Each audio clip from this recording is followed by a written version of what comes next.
Tigers playing in the Masters? Maybe.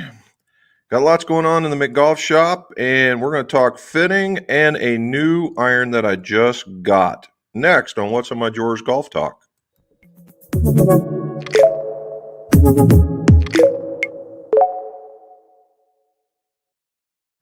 Welcome back to What's in My Drawers Golf Talk. Jim McCleary, 6-time top 100 best club fitter with Golf Digest. And we are here today in Waverly. It's kind of funny. It doesn't look too bad right here, kind of blown out over here, but as the sun goes down, it'll get a little bit better. So is this a Masters edition or is it a pre-Masters edition? Let's go with pre-Masters edition. Number one, do we think Tiger's truly going to play? Yes, he's practicing, but he's going to play. There is more talk about what this man is wearing than what most people are hitting than the other, 90 people that might be playing. It is amazing how this guy moves the needle. It is what it is.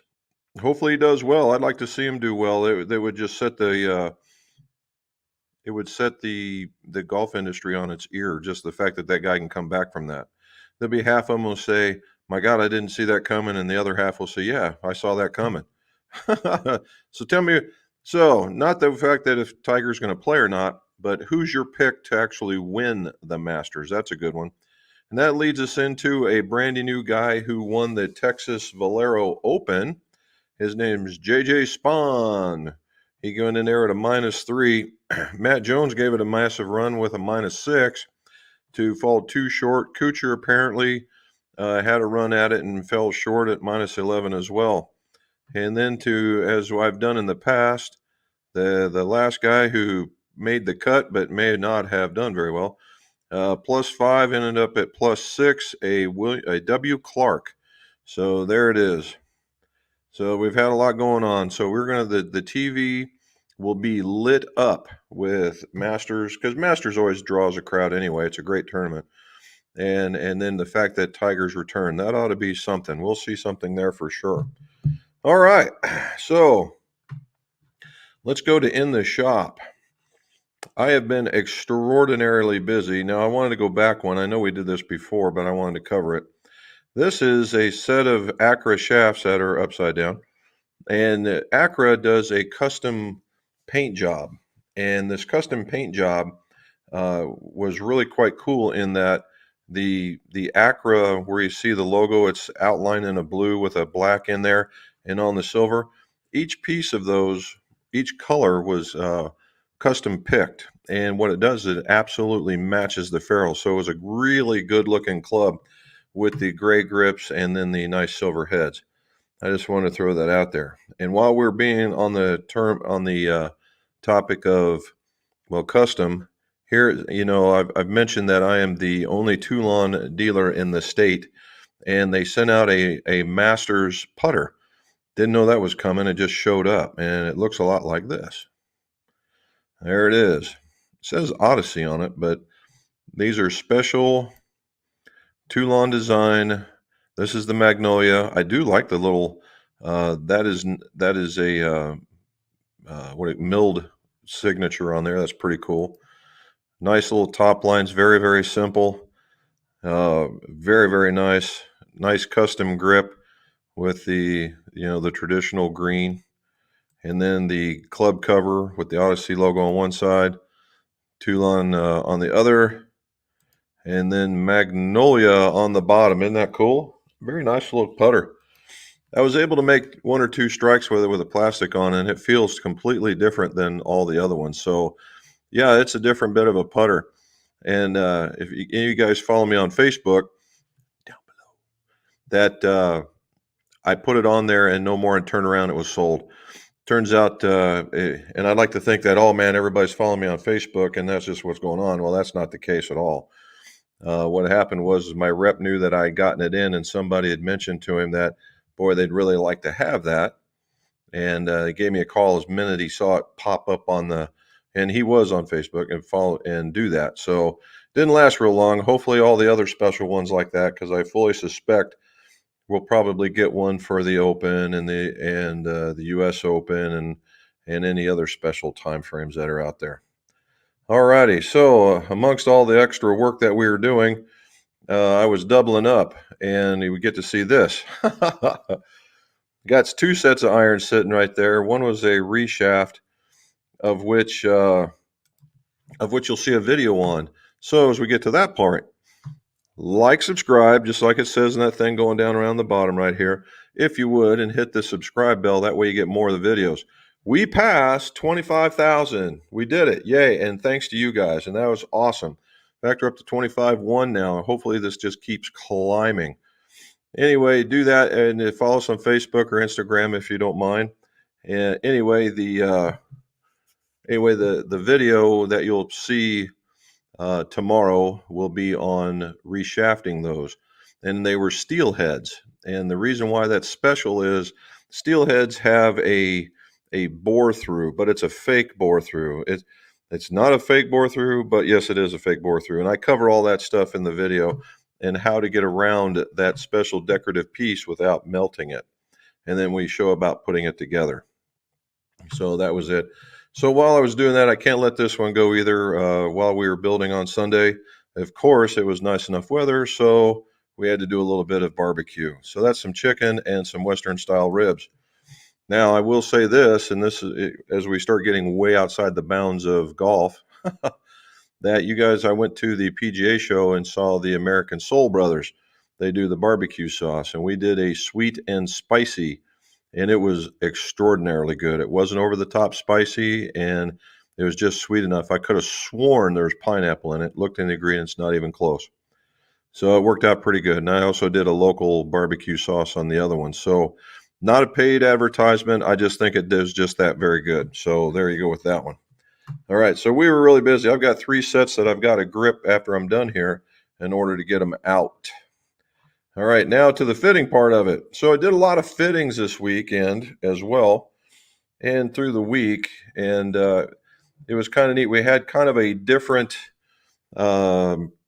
issue, we'll say, a different issue with different fittings. And this time around, we'll start at the beginning. When I do fittings, they're quite possibly different than what most folks would do. In that, the beginning part is when we spec out clubs and say what we're going to do. That's pretty much going to be the same. However, how we go about it might be different. And in what I call a fitting is an educational process, not just stick a stick underneath of you, swing it. Did you hit it better than the rest? Okay, then that must win. No, we want to know why we're doing what we're doing and why we're doing these things. Well, as part of the process, I look for mechanical issues like a weak grip. If you're fading the ball and you have a weak grip and everything else looks good, maybe that's an issue. Or maybe you're reaching back too far in your swing, or maybe you're not swinging through far enough, or maybe you're open, or maybe your shoulder. All these different things that can contribute to the error that you're trying to get rid of. And in almost every case in the last 4 or 5 fittings, it was a mechanical issue followed by then putting the proper gear in their place. In 2 cases, it was nothing short of just the right grip. They were very, very, when you get your thumbs and you put them at noon, at 1 o'clock or at noon on the grip, and for some reason you can't get the club shut. Well, that's kind of a weak grip. So we strengthen the grip up. It doesn't feel bad. There you go. Have other people that are hunch over, right? They'll hunch over when they do the chin in their chest, all these different things to prevent them from swinging free. So stand up, stick your chest out so you can make these turns. And we'll go through all these the whole idea here is to take stress off of you so you can play longer, right? It's not that super secret thing. It's just everybody's telling you this. And then once we get that, because sometimes you will gain miles per hour, sometimes your release will change, sometimes you follow through and all of a sudden it's a different ball flight, of which changes the equipment selection that we have. And it did. We had 2 guys that were used to playing these ginormous offset clubs and with these really soft shafts, and with a few tweaks, they pick up 2 or 3 mile an hour and unloading at the bottom in such a fashion that it was stronger. And they're not off to the right or away from themselves for a righty. and now they're straighter. So now all of a sudden, less forgiving. Is that the good word? Like the player's distance type stuff with fits. So a lot has to go into a fitting. So if you're going to a fitting and you're just banging a bunch of balls and guys are throwing sticks at you and they don't tell you why, then you might want to question what you're doing, or at least ask to figure out maybe they do know why. They're just not saying. And put that together. Make that part of the fitting process. Enjoy it. Have some fun with it at least. And that's what we try to do. I mean, if I get some other military folks in here and they're not Navy, we'll bust each other's chops about not being in the right service, all that kind of stuff, and thanking them for their service for that matter. You get some guys in here that, college support is a big deal. I had some guys from West Virginia, and I asked them if they were from UVA. And that's University of Virginia, not West Virginia. And boy, oh boy, that one got a rise. So it's those kinds of things in order to just lighten the mood, right? And if you're going to be a competitive person, then we change our tactics and we get into more of a competitive atmosphere, and they'll know it. Anyway, that's where it was at, and that was my little fitting corner of the day. And we're also finding out that when they say, somebody will ask, does the golf ball matter? And yes, it does. Yes, it does. I've been, I showed you guys about the Wilson staff and the Wilson triad. That has been coming out in a lot of testing. Then the differences between Chrome Softs and Chrome Soft XLSs and how spin would come down. Totally different ball flight for certain situations.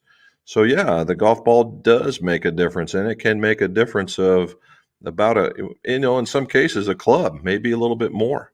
So you've got to be very particular about being how you attack a golf ball, and not just swing speed, but how you attack it. So your quality of hit, if you're a really good quality of hit, could override your swing speed and put you into the top tiers, like the Pro Vs and the Chrome Softs and the TPs and the staffs and all those other ones that are out there.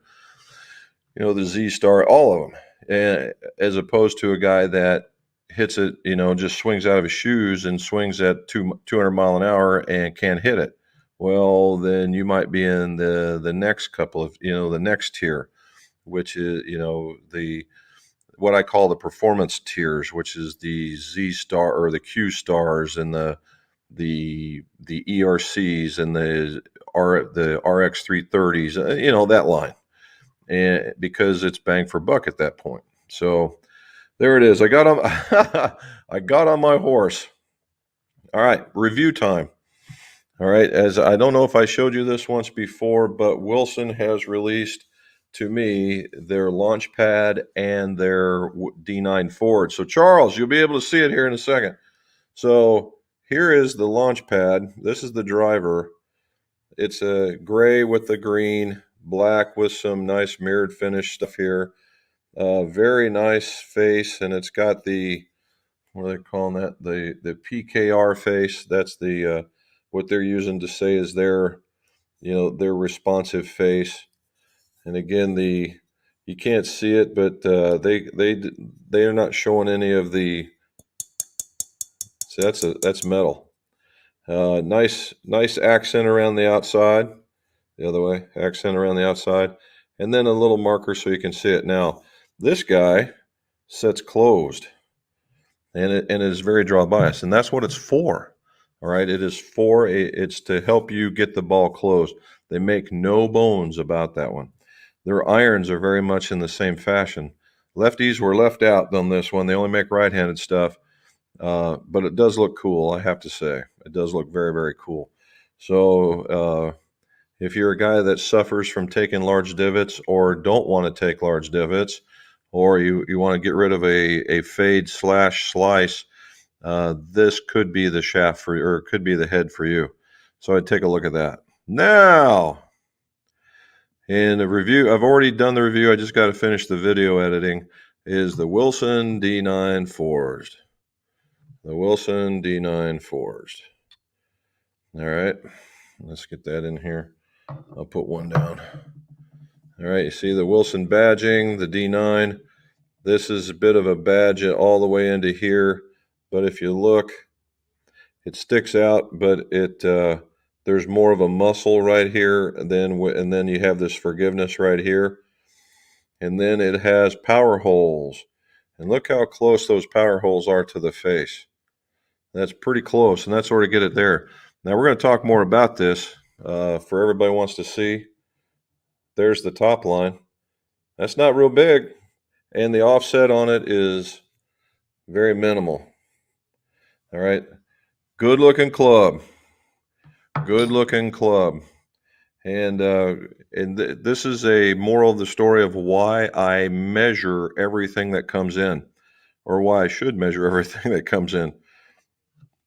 So when these come in, what I do is I drill these things out to accept these as become part of my fitting system. So I can use a lot of different shafts. I immediately got them in, immediately bored them out, immediately glued them up, and I immediately started testing after the glue dried.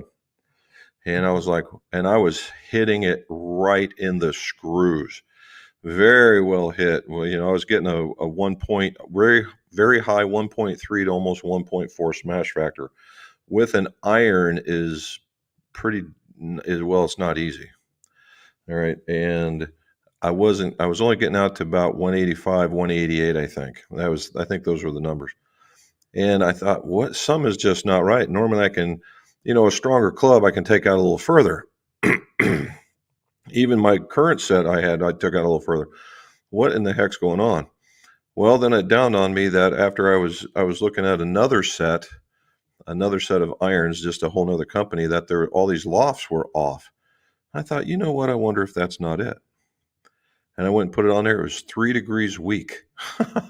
3 degrees. So I pushed it forward and I went and I tested it again. And I got up into the very high 190s. Now we're talking. And there's a comparison in the video that's coming. So roughly, what do I think about it? I think it's an outstanding iron. I think Wilson is absolutely knocking on the door of everybody that's in this category. It's a good looking iron. If you go, oh, those are ugly, I don't like them. That's fine, because right after the 7 they stop. Right, so I believe it's the 7. After the 7 it stops. So 8, 9 pitch and gap, maybe even the 7 don't have the holes. It's only in the upper ones to get more flexibility to get it out. Now, the marketing stuff is pre-generated. We're using a lot of computers, blah, blah, blah. Forge Club makes it feel good, blah, blah, blah. Okay, bottom line is this thing's cool looking.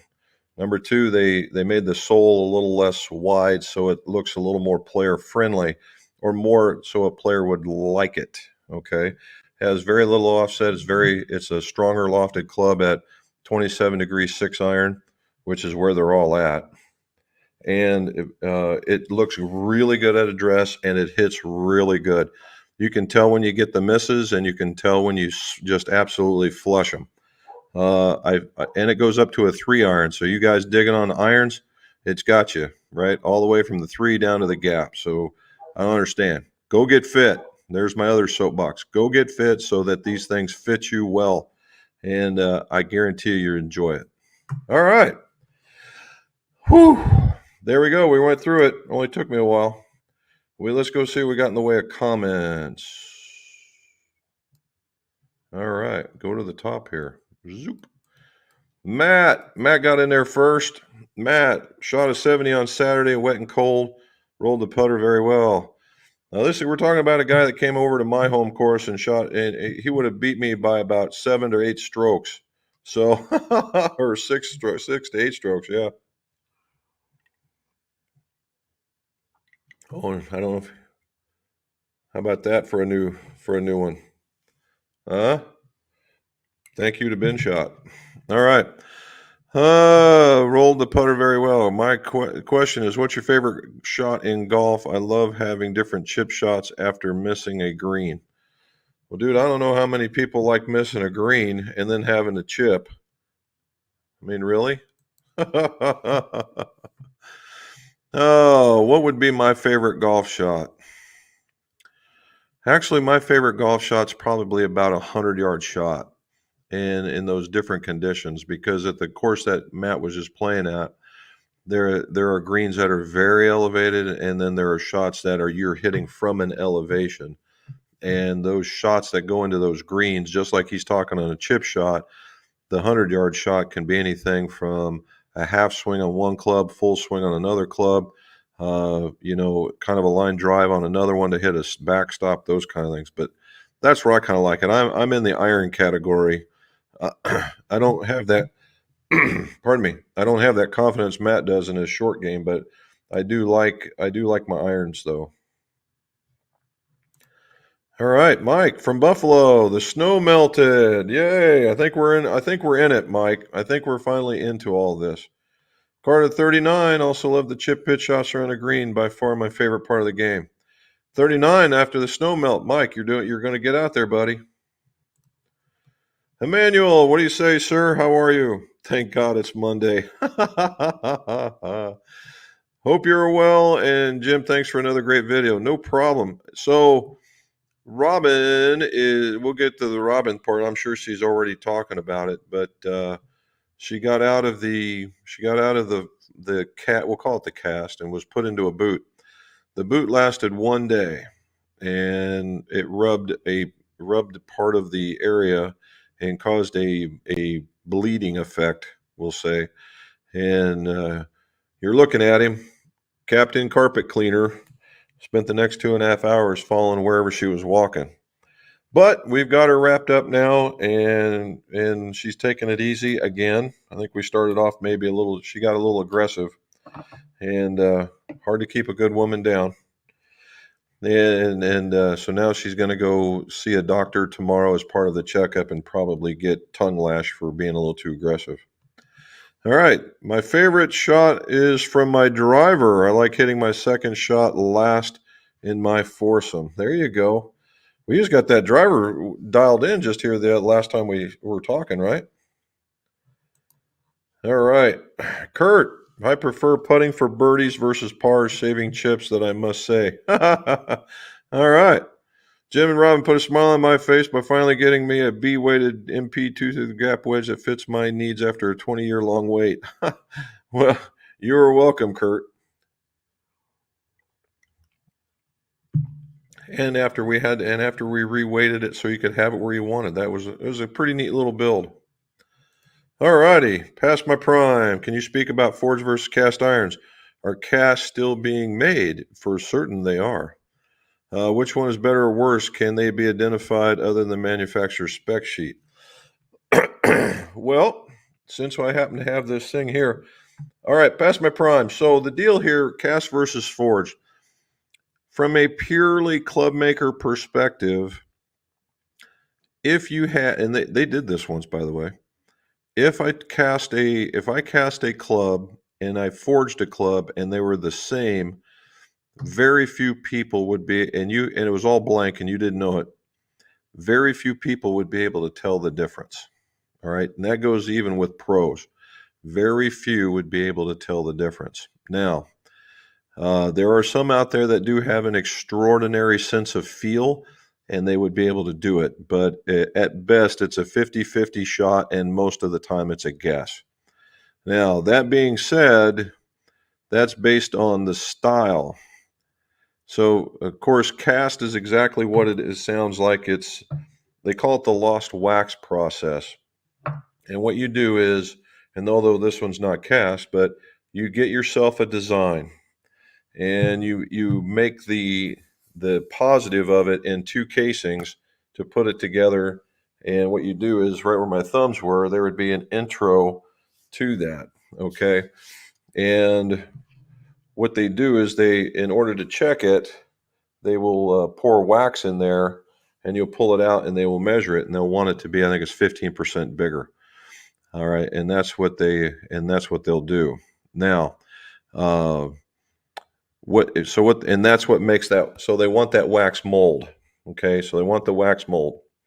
Then from that wax mold, they take that wax mold. So imagine this thing being a dark greenish color, and they dip it into a ceramic slurry, much like making a wax candle. And they keep dipping it in this thing until it's big enough and creates this shell around that wax. And they make bunches of those and they put them on a tube about this long, and they just stick them on there, and they call it a tree. And then once that's all done, they put it into a kiln and they fire it up so that ceramic slurry hardens. When that ceramic slurry hardens, then what happens, that wax melts. So they'll take that tree and they'll pour out all that wax, i.e. lost wax process.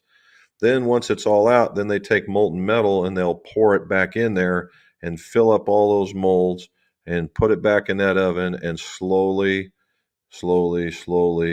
decrease the temperature in order to cool that molten metal into a solid.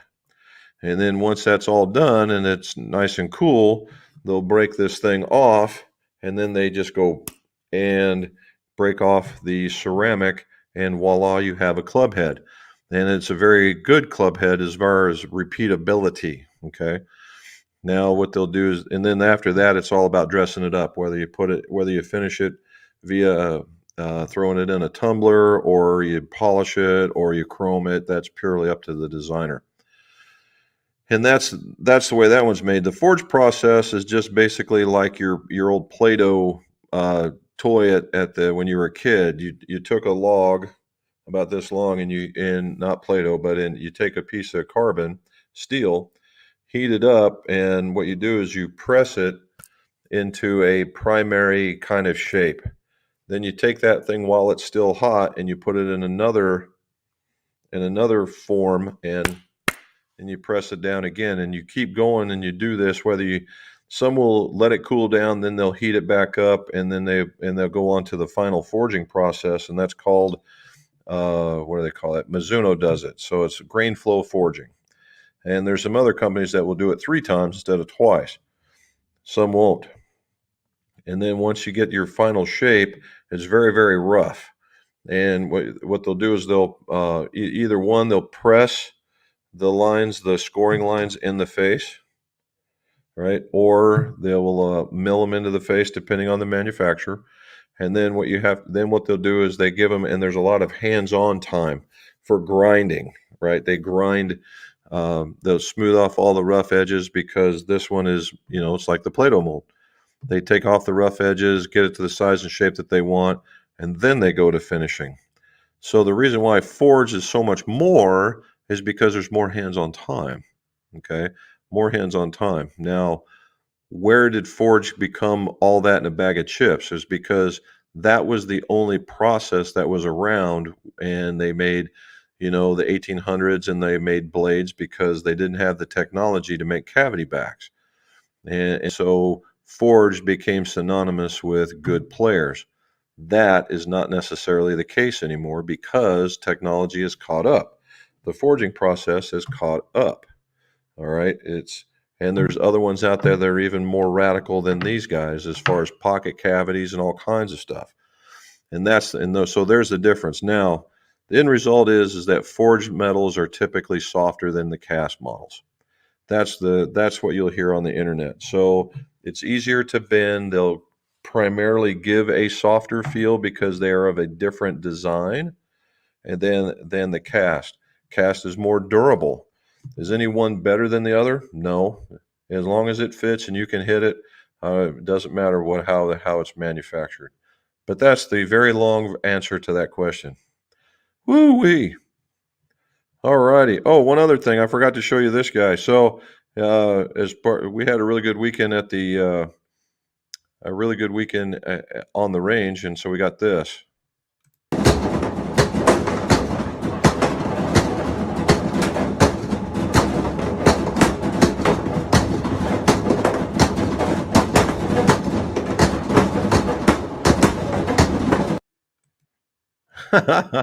That's the inside of my ball machine, and I have another one where it's almost full.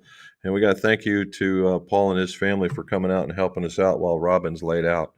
They've been doing a heck of a job. They got about 4,000 or 5,000 golf balls over the last day. All righty. Let's see. Charles, Like a challenge, chipping a ball close to the hole when the ball is above the hole. The green contour is tilted from back to front, meaning the ball is going downhill. Touch, Charles. Touch, very touchy. Nice job. All right. Danny Johnson, happy Monday to you too, sir.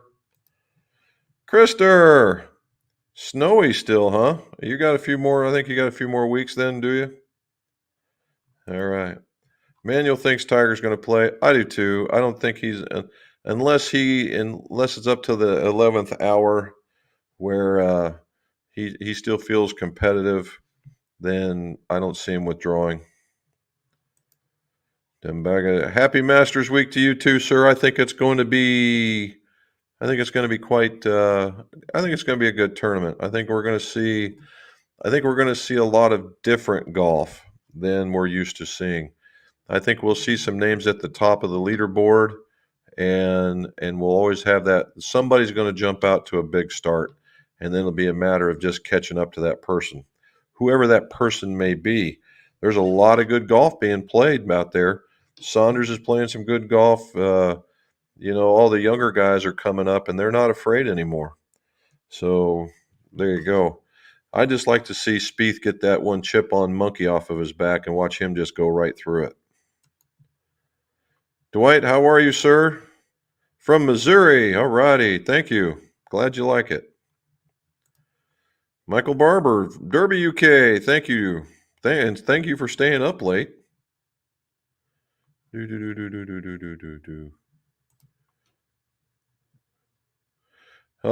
toe hang on that putter was pretty tremendous. It was well past 45. It wasn't as bad as one would think. If face balance is like this and you have a slight toe hang, of course, this is just crazy toe hang. It was sitting out about here.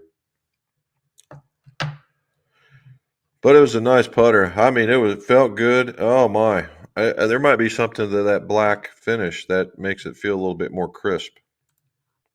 Golf swings. I'm thinking about swapping out my ferrules for some BB&Fs.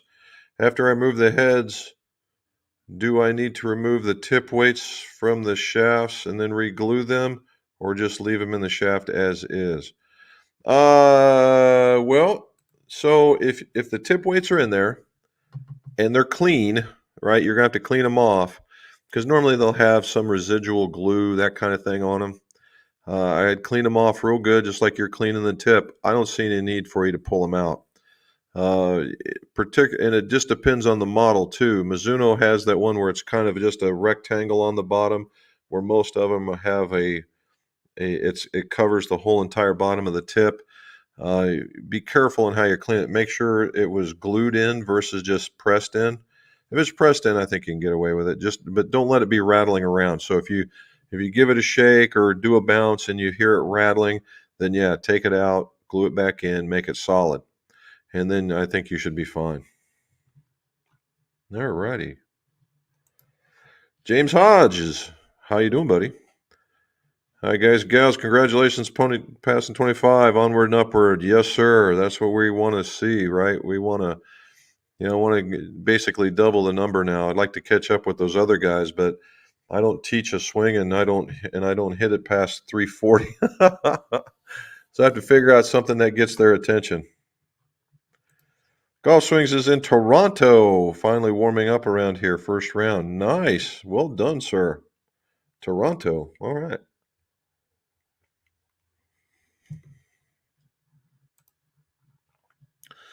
Also saw a review on me doing the P2 putter grip. Got that me interested, so I will try it out. Yeah, the guy's from, I think he's from Scotland. If not, he's certainly out of the UK. I don't know. Hopefully you can get a hold of it. And what it does, it forces your hands underneath. It's a nice one. And for you, it'd probably be a little easier to obtain. There's if you're looking at another one that would probably be a little more comfortable, I would also look up Garsen, Garsen. Personally, by far and away, a much more comfortable grip, but they both do the same thing to get you where you want to go. All right. Is Project X 6 available now for builds? Looking at a possible wedge reshaft, and they seem to be hard to find. Probably not. Each shaft company has decided to not really work on a certain line of shafts. KBS, for example, is in the C taper, C taper light. They're just not doing it. And True Temper has selected some shafts. I just don't know if that's it. Now, the ones that have been on back order or have been delayed sometime in mid to late April has been some dates that have been given to me.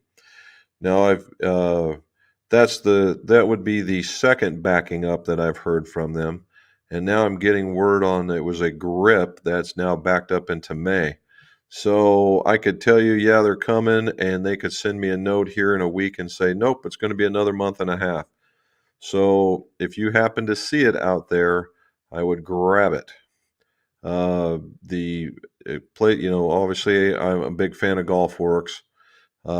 Golf Shafts USA is another one to check out. They tend to have a lot of stuff.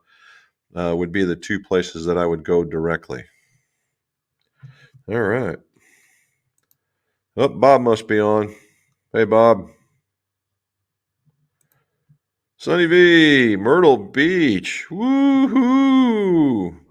Man, right after spring break. I bet everybody's worn out down there. Well, hit them straight, buddy. Bob and I went down there last time, had a blast, absolute blast. It was some really good golf. I highly recommend. I know you already got tee times and whatnot, but hopefully you can get down there and get to the Barefoot Landing. Any one of the three courses is well worth the effort. Like them all. Pardon me. And I also like the Myrtle Beach National, where they have the gambler hole. That's right now would be really nice because all the plants should be coming into their own. Oh, I'd also look at. Bob, help me out. What did we find down there that we liked eating real well? There was something down there, man. It was good eats. Holy cow!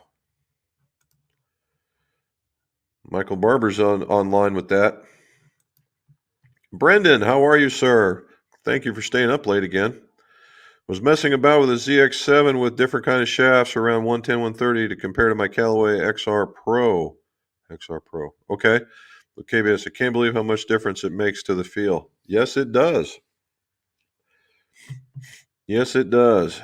The from a KBS now, here's the funny part is, Brendan, is that it's funny that you say XR Pro and KBS 90 because the XR Pro is exactly what it is. And that was the XR Pro was the steel head that I was taking apart.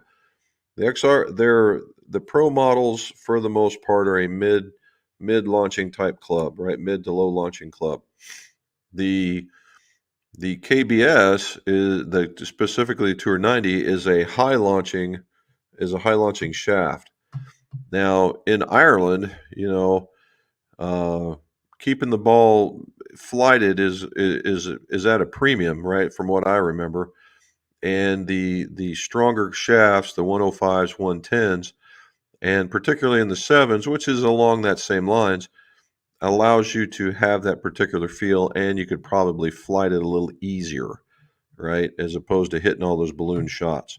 So yeah, I hope you see it. So if you get a chance and you've done that, if you know somebody in Callaway, I totally recommend you going and finding the Rogue ST Pro with the Rifle 105 in it, then hitting that and see what you get from that thing. Good night, dude.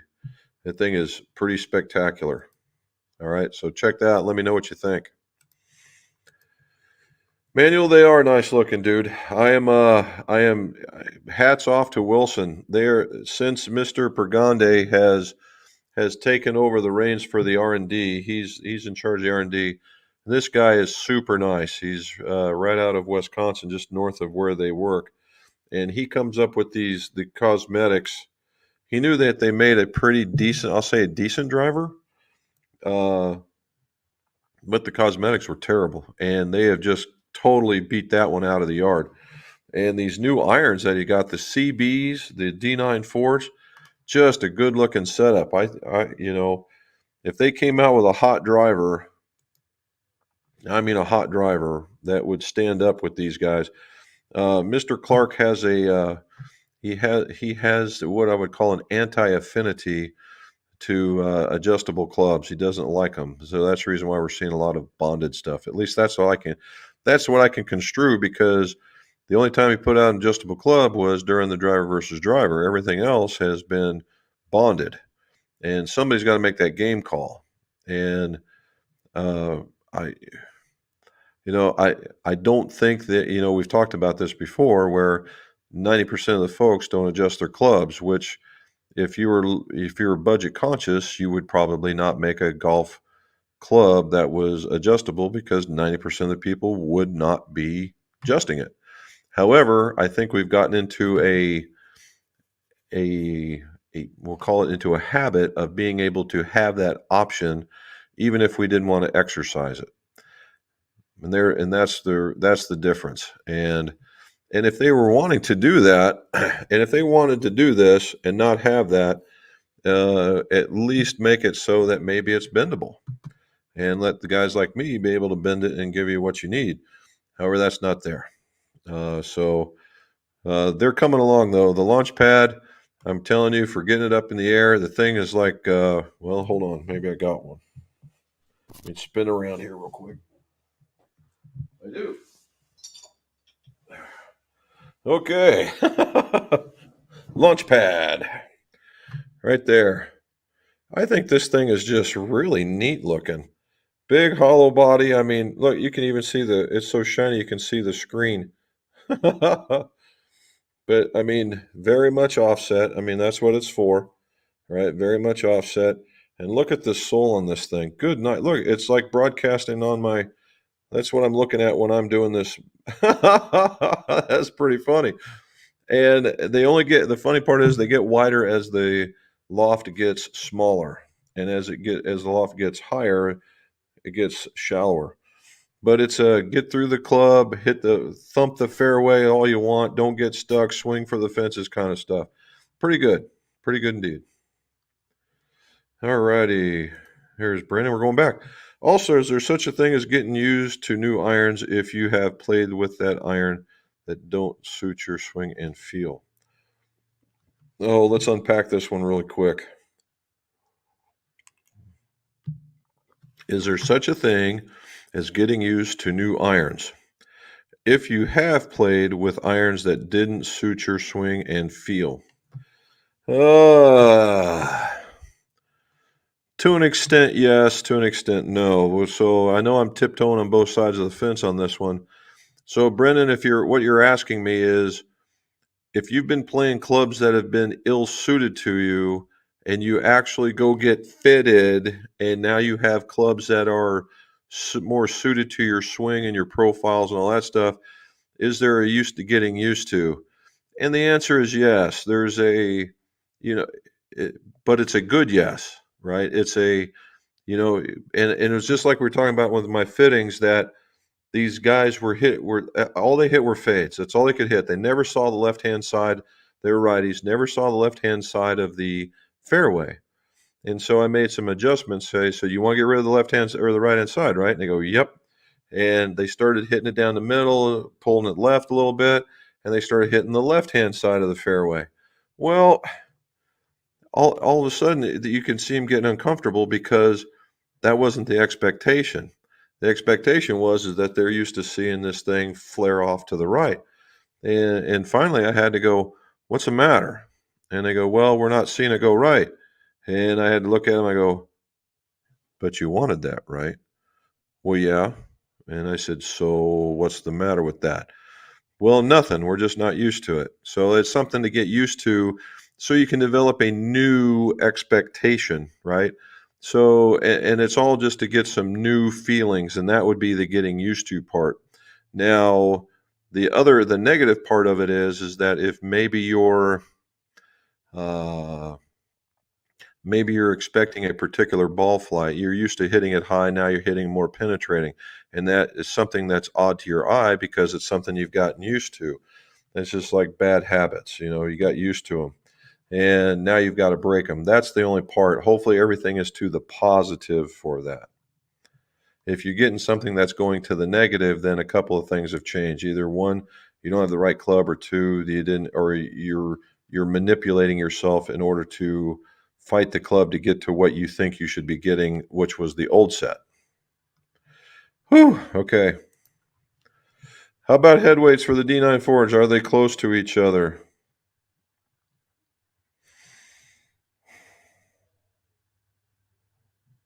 I'm guessing if you're asking me if they're close to what the close to the D7s, Charlie. The answer is yes. They're right on target. They are absolutely right on target. Yes, I would agree. Ken Turner, don't have much time off before supper. What are your thoughts on Nippon Modus 105? I think they're a great shaft. I've got them in my clubs. I think they're a great shaft. You can, they're soft enough that, I've got mine in S Flex, and I am just right into the S Flex range. I don't consider myself to be very, very aggressive, and they work very, very well. They get the ball up in the air just like I like. I don't think I'm fighting them a bit. There's Mr. Bob. How are you, sir? There, figure out where'd we go eat in Myrtle Beach? That was so good. Charles, love the Fords, but yes, they should. KDK82 just got fit. Now I can't hit a 4-iron, half-inch over.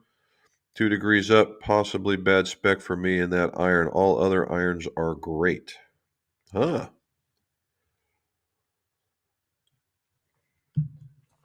Well, I'd make sure that the thing was truly an inch over, KDK, and make sure it's not more than an inch over, because if you're hitting all the other ones really, really good, there's no reason why this, or maybe the 2 degrees up. I'd check the specs. If you're doing really, really good with all the rest of them, all of a sudden the wheels just come off, I would check the specs and just make sure, because it could be that it's just that, right? And check that. Charles plays the 105. Yep, I agree. I'm on board. Michael Barber, I'm going to get fit for, wait a minute, I'm going for an iron fit with the KBS PGI shaft in mind. Any thoughts on the shaft? Yes, it is a softer version of the TGI. That's about all I know of it. It's, where the TGI was more of a penetrating and based on the KBS Tour platform, that the PGI is a softer version of the same thing for a higher ball flight. That's what it is. And yeah, I think they'd be great. There's Travis K from Jersey. Finally checking in. Titleist 200 irons that I ordered a month ago. 4 months ago. Sorry. Well, you know what? Unfortunately, that's kind of the trend anymore. Particularly if they're special ordered. That's a thing. I'm not real sure about that. But what I hope is that they work for you and that you got what you asked for. Very good. There you go. And Charlie, see, that was just what we were talking about, is the supply chain, and we got ours, and now they're talking in, and I bet that goes to May. All right. There's Illinois. All righty. Yeah, as soon as I'm going to spend a little time. We're going to be doing some serious gripping, and then we should be good to go. On Friday, going for a shaft fitting for my driver, see if I can test the crank. The crank. That's a pretty neat little club. The golf shop is selling them. The face is as big as a frying pan. And you're correct, they are. And the crank drivers, actually, they're not a bad looking club. In the way that you're swinging, you actually might come away liking it. The taller face on those taller face on those things tend to produce a slightly lower ball flight because the center of gravity is a little higher, and you can get it out there. And the way that you're hitting, that might be okay. Hey, here's a new one. Randy the Club Maker. Okay, Randy the Club Maker. Awesome. What we got here? I'm building a set of Ping & Hawk single length. What are your thoughts on flighting the shafts? I'm going to use the Matrix program F15-8 at iron length. Well, I kind of like the idea, Randy.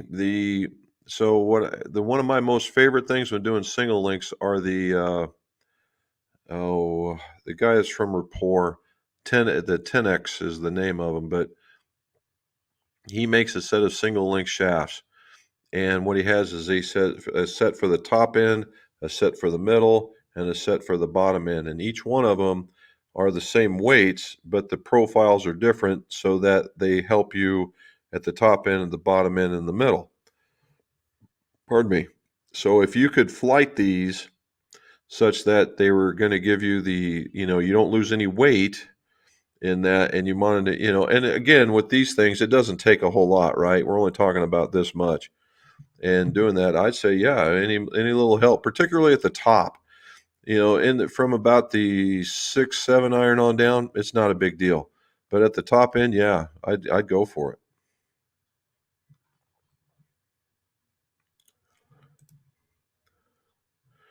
it. Charles.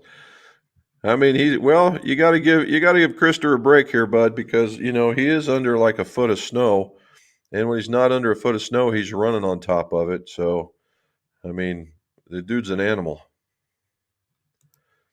Yep, Robin's got us all in line here, Charlie, so we should be good to go. Hey, snowy and rainy Michigan. I thought, well, you guys should be coming out of that, hopefully.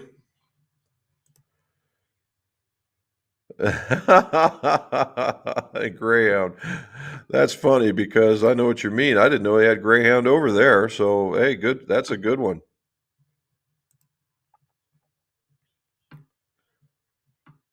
Oh, I think you'll like that one, buddy. If we have to wait on the foreign, I can use the foreign from my D4 until it comes in. Just let me know. All righty. You are more than welcome. Ron G, there's a new one. Hello, sir. Hey, we got another new name. Steve Bourquet. Let's go with that one. Bourquet. Currently putting on a Cobra adapter on a new 5-wood shaft I bought on the weekend. Well, good for you, dude. Make sure you get it seated all the way and you get it seated. The easiest way to do that is put the adapter in the head in the setting that you want and then put it on the club. That's the easiest way to do it. I'm getting a lot. Actually, I switched over a bunch of adapters. What you didn't see in the previous part of the live stream was that I probably switched about 5 or 6 adapters and turned around and sent them out directly. Okay, we'll go with this. Another request, if you guys haven't done so already, like and subscribe. I want to keep that count going up because we've been very successful here as of late, and we'll go from there. I've got some material for the bladed putters and for the mallet putters. So, man, we got all kinds of good stuff coming out. I will only test the crank driver. I'm happy with my. Yeah, good for you. Frank Wyatter. All right.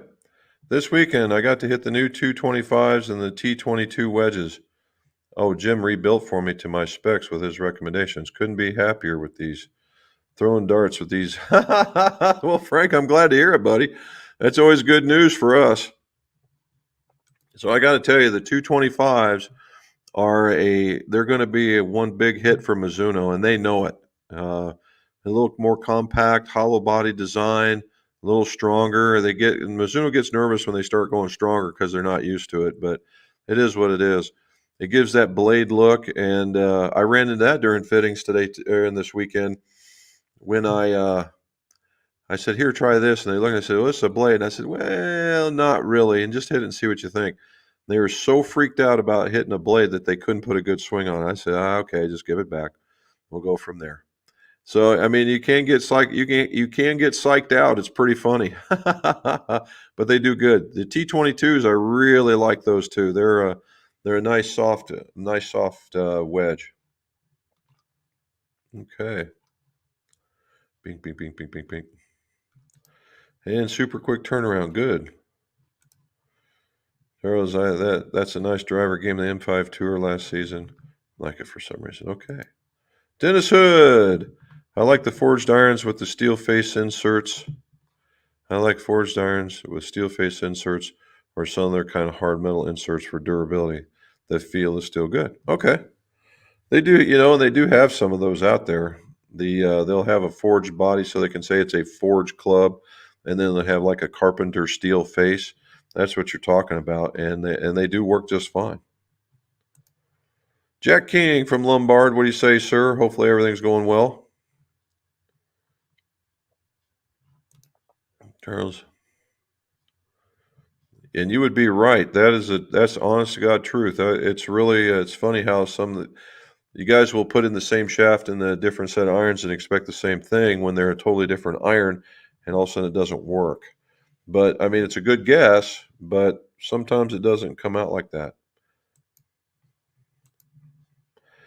Jewel wants to see Rory win, so he gets the career slam.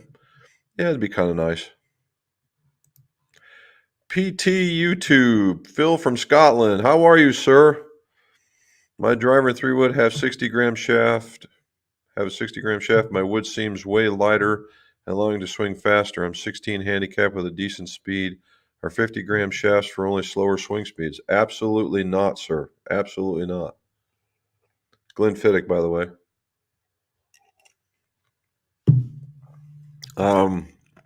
No, as a matter of fact, they're not.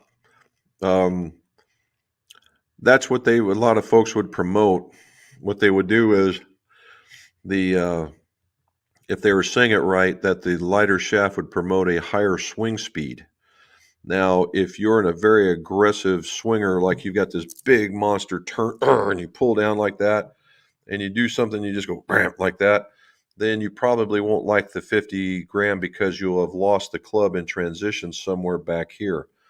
Now, if you're a smoother swinger and your transition is good, but your tempo is smoother and you're not nearly as aggressive, you might find out that you like that. Okay. It's worth, before you jump in there and take away something that you're used to, you might find something at the local store and just give it a few wallops and see what happens and see if you like that feel. And then you can change over all you want. And thank you for staying up that late. Ken Turner would love to see Rory. We got Rory fans out there. All right.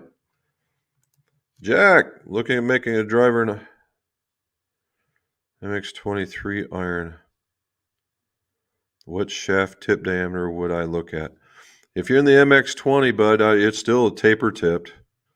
I still believe it's a taper tipped. I don't know if they're making anything that's not. I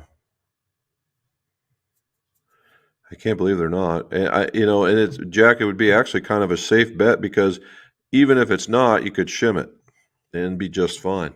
But I would go with the taper tip. Cleveland is still cold. Yeah, that's where Matt's out of, bud. So yeah, it's coming around. You ought to be getting out of it here. Give us about a week, and we'll all be on the same deal. Dave, this weekend I replaced my grips on my 2000 Ping irons, and I installed a Pro shaft dampener in the shafts, waiting for drying, then going to hit them. No big difference in shaft weights, and they're not.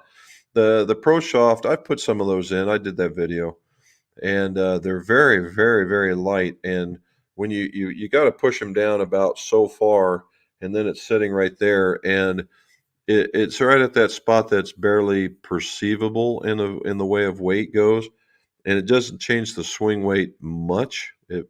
By a half of a swing weight point, which is basically nothing to everybody, and they should be a good vibration dampener. Hopefully, it works out well. All right, a third Rory vote. There you go.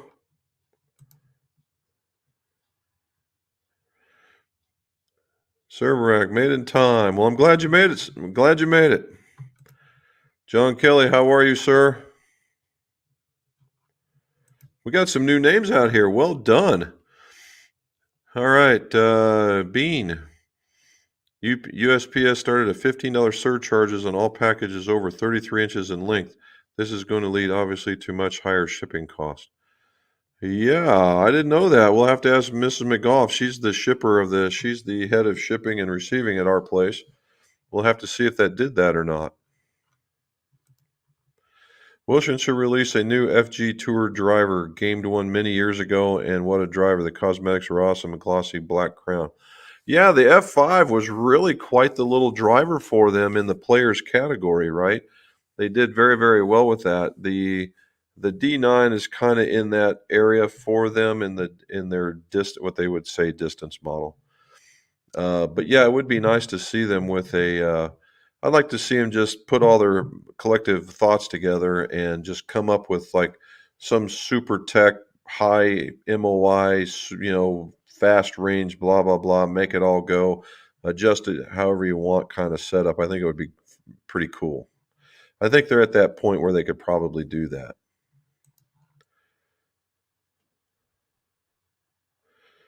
I think you did a video on shaft replacement of Big Bertha irons. Probably depends on which Big Bertha. To save me time from searching for it in the Callaway specs, are they farce bore through taper tip or parallel? Okay. If you're talking about the new ones with the little bump on the back, it just like I talked about in these other ones. Technically, yes, it is a bore through. However, and it's only bore through because if you were to pop that thing out, it would drive straight through. However, the shaft doesn't go that way. It's just like a normal seating process, just like a normal thing. And if it's in the Big Bertha, I'm going to guess that it's a parallel tip. So it's probably 370 because they like doing 370s and say they're more forgiving models and 355s in their pro line models. Still play 95 gram iron shafts with a 7-iron swing around 90. I'm worried about trying something in a heavier weight. Well, Chris, you really don't have to if you like. At 90 mile an hour, I mean that's pretty fast. But if you're smoother, there's absolutely nothing wrong with playing a 95 gram shaft. All right. In the next video, when we test out the Wilsons, I test it with an Acra 95 constant weight shaft, and I hit the crap out of it.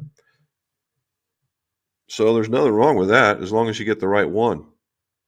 Now, Brandon, if you're still listening, if you like the lighter shaft, at least that the Acra and that the constant weight's a little more boring, a little bit more controlling. I think it hit really well. You don't airmail anything, so that would be good. Robin must be answering. Hopefully they don't. Ken Turner, thanks for the answers. No problem, sir. Dennis Hood, TGI or PGI, which is better for a 50 to 60 player with a swing speed of 85 to 95? Well, Dennis, if you're, 50 to 60, I mean, I'm in that category as well. And I've got a set that is the TGI 95s. It's a bit strong. I could probably go backwards a little bit, but I just like the weight. And if you're looking to make the ball be more controlled, a little more boring, that kind of thing, then I would go with the TGIs. If you're looking for something a little softer, right? Something a little softer, maybe a little bit higher, a little bit easier to bring around, then I would go with the PGIs. Hey, Mark, what's going on? Congratulations on 25,000. Thank you, sir. Just one question. Do graphite shafts have a hard spine like steel? And yes, they do. They most certainly do. So how that comes about, much like when steel goes around and I got to pull this off here. So when steel goes around and there's the weld, and that's basically where their spine is at for the most part. What happens is that you'll see on graphite shafts that really have one is that the graphite has layered itself, as opposed to the ones that you can't find are been very well built and they're very well matching like this, as opposed to like that. And if you keep doing that over and over and over and over, you create a spine. Now, graphite shafts have been known to have more than one spine, and they call it the hard spine and the soft spine, or the S1, S2, and even S3 if it's out there. And you can test it. You can really see it if you have a dial indicating device on something that measures that. But as a whole, if you just have a basic spine finder like I do, it'll turn on, go, and it'll go right to it, and then you'll know. Nathan, what do you say, sir? What would you say are the minimum essentials for someone getting into club making, club building, tinkering? Enjoying your content up here in Michigan. Well, thank you, sir. Yeah, spring is finally coming for all of us, bud, and I'm happy to say it. So, a minimum essentials. It's going to sound funny, but I'm a big guy with the basics. So, a minimum essential for club making. Number one, you have to have a good bench. Okay. A good bench. It's got to be solid. It doesn't want to move around a lot because you're going to be doing a lot of tugging, pulling, beating, sanding, scraping, the whole 9 yards, and it's got to be solid, right? There are plans out there in what we call the Red Club Making Bible, which I would recommend highly. It talks about shop setups, and I would go with that. It talks about making a particular bench, and I did that. I've made them 2 or 3 times over, and I've now settled on what I have now, and I've got them mounted on the wall so they won't move. Okay. The second thing is a good vise. I don't mean a teeny weeny little vise like this. I mean a 6-inch vise. Get you a 6-inch club maker's vise and use it. That will become the centerpiece of what you're doing if you're just getting started. You can get you a little rubber clamp to hold the shafts and put it in there and squeeze it. Do your gripping, do shaft pulls, the whole 9 yards right then and there. Now, if you're going to move along, and now the second part of this is now that you've got something to hold a shaft, you need something to cut a shaft. And if you're going to just be basic, a tubing cutter for steel for sure, but something with like a rod saw or a grit blade to cut graphite because you want to cut it smooth. Now, if you get like a cutting wheel, it does both, and you don't have to worry about it. And I would go that way. So now you have something where you can grab a shaft, pull a shaft in some cases, cut shafts, and then the only thing is a braiding. Now you could put them in that same clamp and do an abrasion of tips, and I've done a video on that. But if you want to go a little faster, then a belt sander would be required. Now that's just for manipulating clubs. Now the other part is you're going to want to know is how long they are. So either a ruler of sorts you're going to need, right? A ruler of sorts. And that's pretty much where you're going to, and maybe a couple of gauges to see whether or not you have taper tips or parallels, the size of your grips, that kind of thing. And that'll get you into your basic stuff. That's something there. Now, if you want to do lofts and lies, of course, you're going to need another machine. If you want to do frequency or frequency matching or flex matching, you've got a couple of different methods. You can either do it by strain or do it by frequency. Depends on how you want to do that. And then and that's about it. And then if you and ferrule finishing, which you can use that same belt sander, just put a different belt on it, and that'll get you around the horn at least getting started. And then you can figure out what you want to do. But got to be careful, buddy. It's a habit that gets right under your skin. All right, Chris Shanks. Oh, Frank loves the dispersion. Tight. Okay, Chris. People these days don't know what a true blade is. I had a guy on the range comment about my CB16s. They were blades. No. No, let's see.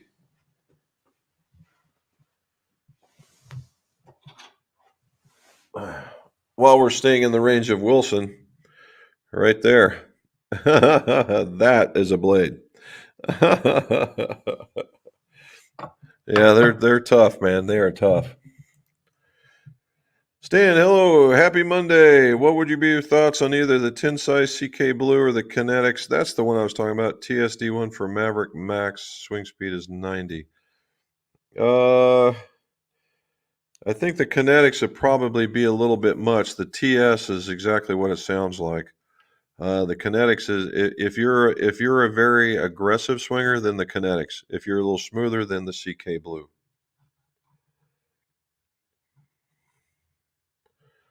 All right. Good to hear. Good deal. Nick Page, we got a whole bunch of new guys on here with the guys. I thank you for listening in. This is great. Questions about tip weight's effect on CG. If I'm adding 10 grams of weight, how much to the heel? How much will that affect center of gravity of the iron? Nick, so if you're in a wood, that would be good for almost 1/4 of an inch. Oh, there we go. Almost that'd be almost for 1/4 of an inch. In irons, not so much, but what it will do is it'll promote closing the club a lot more than normal, and that's where I would go with that one. All right. Ken Turner, got to go for super. Try the Oban 14. Oh yeah, got to go for supper. He's going to Oban 14. I've heard Oban's pretty nice. You would be correct. Well, thanks. Sorry, guys. I'm at work. Got called to a breakdown. I know, rude. Keep working, buddy. Keep working. All righty. Kevin Jones. Here's a new one. Any thoughts on any products from Diamond Tour Golf or other companies that sell clone components, not just as a club builder, but in general? Personally, I'm not a fan. Truly clones, okay? Truly clones. No, I don't believe in clones. I don't like clones. Clones are a horrible blemish on the industry. However, Diamond Tour, if it's the one I think it is, they do what would be called not clones, but they're copies. And I know that's kind of splitting hairs, but what they've done is they've definitely dodged the clone and they've made it look like a club, but they've done their other things. Now, as a whole, what do I think of it? For somebody just wanting to make a set of clubs and tinkering and messing around, it's a great idea. If you think you're going to get it and it's going to perform as well as, say, some of the OEMs, chances are probably not. Now, every once in a while, you can hit a home run, and yeah, it'll happen. But more oftentimes than not, no. All right. But I mean, if we're getting started, yeah, there ain't nothing wrong with that. Well, see, Dave speaks the truth. There's Solich, Northeast Ohio, and Jason Kokrak for the Masters. There you go. Jason Kokrak, man, I like his attitude. I like his attitude a lot. Thank you for the thoughts. No problem, sir. We got one more here, and then I got to go. Randy Clubmaker, you familiar with Eagle Flight Golf Single? No, I'm not. Eldon Pimpkin. No. I don't know. I don't know these. Most so what I'd say, Randy, in most cases, if it's truly a single length and it's based on the premise of single length, chances are it's just put them in and cut them to length because everything should be the same weight. Everything's going to be the same length. So you really don't need to change anything. And unless they've got some sort of code on them to say that they're different, I would think that they would go in there just fine. All right. Mine are done. There you go. Okay. Well, we got down to the bottom, had to go 15 minutes over, which means I got to it'll be later putting on my grips. So anyway, guys, thank you. We had a whole bunch of new folks. We got some new folks from around the world, and that's awesome. I appreciate it. So again, watch for the video tomorrow. I'll be releasing. Like and subscribe if you haven't done it already. Let's keep this thing flowing. Tell your friends, let them join in, and let's have a bigger conversation. And as always, let's see your scores go low.